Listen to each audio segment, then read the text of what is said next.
Grace's hands shook as she stared at the email on her screen, one she didn't remember sending. It was a rude message addressed to their boss, and her name was signed at the bottom. Her heart raced. This could destroy everything she had worked for. The office buzzed with whispers, and all eyes turned toward her. In the corner, her friend Ada sat quietly, pretending to be shocked. Grace had trusted Ada more than anyone. They ate lunch together, shared secrets, even walked home side by side. Yet, in Ada's calm eyes that morning, there was a spark. Small, satisfied, and dangerous. Before that day, Grace and Ada were known as the office twins. Grace, gentle and hardworking. Ada, charming and talkative. Together they made everyone laugh. Their friendship was the kind people admired from afar. But as Grace's name began to rise, promotions, compliments, and quiet recognition from their boss, Ada's smile started to fade. She began comparing, questioning, and counting every praise Grace received as if it was stolen from her. It began subtly. Ada would forget to tell Grace about meetings or hide her files under the guise of helping. Grace, ever trusting, thought they were just mistakes. But each time, Ada watched Grace panic, and her own heart felt strangely pleased. At night, Ada told herself she only wanted to be noticed too. But jealousy is a quiet poison. Once it enters, it grows roots deep enough to twist even love into envy. One morning, the office was tense. A crucial report was missing, one Grace had worked on for weeks. The manager demanded answers, and Grace stood speechless. Her folder was empty. Ada stepped forward, pretending to help, and found the report inside Grace's bag. The room fell silent. Gasps filled the air. Grace tried to explain, but who would believe her now? Even the boss's face hardened. Words spread faster than Hamatan fire. Grace, the perfect worker, had been caught stealing her own report to manipulate praise. Ada sat beside her at lunch, pretending to comfort her while enjoying the quiet chaos she had caused. But in offices, walls have ears and eyes. One of their co-workers, Uche, had seen Ada sneaking into Grace's cubicle earlier that morning. He said nothing yet, watching as truth began to stir. Grace was suspended. The boss said it was until further notice. Her eyes turned as she packed her desk. Ada hugged her and whispered, "Don't worry, everything will be fine." Her tone smooth as oil. That night, Grace cried quietly in her room. She couldn't understand how friendship could turn into betrayal.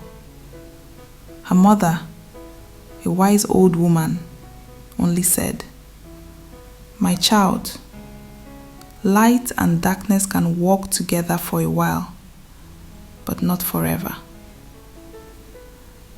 Ada was now the center of attention. With Grace gone, she took over her tasks and soaked up every bit of praise. She smiled wider, laughed louder, and even sat at the front during meetings. But inside, peace never came. She began to fear small things, glances, silence, her own reflection. Sometimes, she'd catch herself imagining Grace's face in the glass door, watching. Uche had always been quiet, the type who noticed things others missed. That morning, he remembered clearly how Ada had looked around before entering Grace's cubicle. Something about her eyes had told him she wasn't helping. He started watching closely. Files went missing again, always around Ada's desk. The pattern was too neat to be an accident. The boss's daughter Nene joined the office as an intern. She admired Grace's old work and often asked Ada to show her how she managed such clean reports. Ada fumbled, pretending to understand things she didn't. Nene found it odd. Later, she found a USB drive labeled Grace Drafts. Curious, she opened it. Inside were documents showing timestamps that proved Grace's innocence. Nene didn't act immediately. She wanted to be sure. Over the next week, she quietly compared Ada's new reports to Grace's old ones. The difference was clear. Ada had copied Grace's style but not her soul. When she told her father, the boss frowned deeply. "Don't rush," he said. "Let the snake finish coiling before we strike." Grace was called back to the office. She hesitated at first, afraid of the same judging eyes. But she walked in with quiet strength, her mother's words echoing in her mind. The boss welcomed her politely, pretending nothing was wrong. Ada smiled, though her stomach tightened. Grace thanked him and got back to work, silent, calm, patient. That week, Nene convinced her father to install small cameras for security. Ada didn't know. She was too busy trying to copy Grace's files again, thinking she'd get ahead. One evening, the camera caught everything. Ada sneaking into Grace's cubicle, taking her flash drive and editing the documents. On Monday morning, everyone was called for an urgent meeting.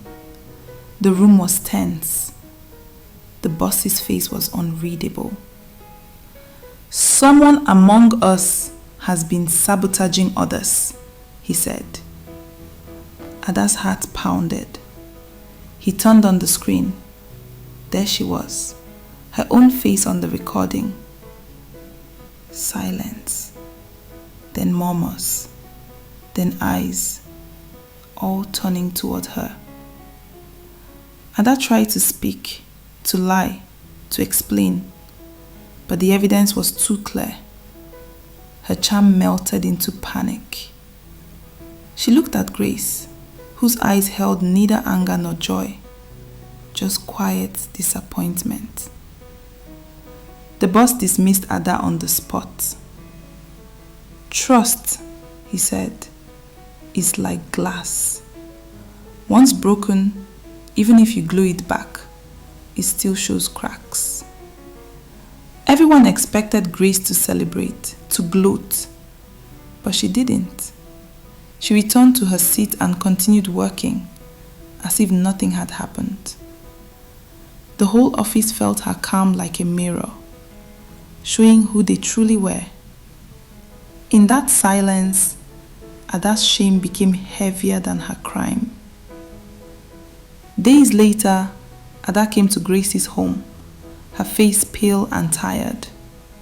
She begged for forgiveness, tears cutting paths through her makeup. Grace listened quietly. Then she said, "I forgive you, but forgiveness is not the same as trust." Ada nodded, understanding the difference for the first time. Grace's mother, sitting under her palm tree, smiled when she heard what happened. "You see," she said, "the palm tree bends when the storm comes, but it never breaks. It rises again when the wind is gone." Grace smiled softly. She had bent, yes, but she hadn't broken. People now treated Grace differently. Respect replaced pity. Even the boss often sought her advice. The office felt cleaner, brighter, as if a shadow had been lifted. Nene became her close friend. Together, they started a mentorship group for new staff to teach honesty, patience, and wisdom. Ada moved to another city. She took a smaller job, quieter and lonelier. But she worked hard, learning humility one day at a time. Sometimes, she sent letters to Grace, thanking her for showing mercy instead of revenge. Grace always replied with kindness, short, gentle messages that said, "Keep growing." Years later, people still told Grace's story in the office like a folk tale. "Beware of the shadow behind you," they would say. "Sometimes it smiles while it hides the knife." But the story always ended with hope that light, no matter how small, will always expose darkness when the time is right.